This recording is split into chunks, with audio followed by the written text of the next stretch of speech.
We'll start with 2 sets of icons. One filled and one with only outline.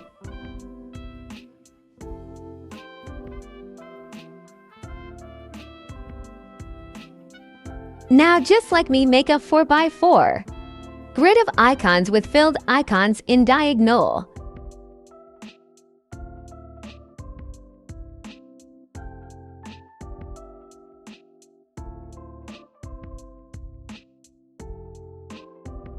Now group the vertical rows one by one by pressing Ctrl+D.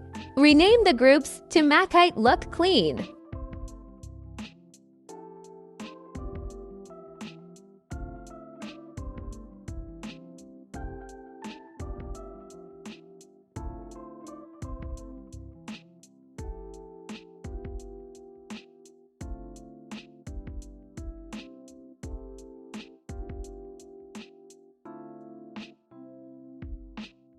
Except filled icons link the non-filled icons with the row with its filled version.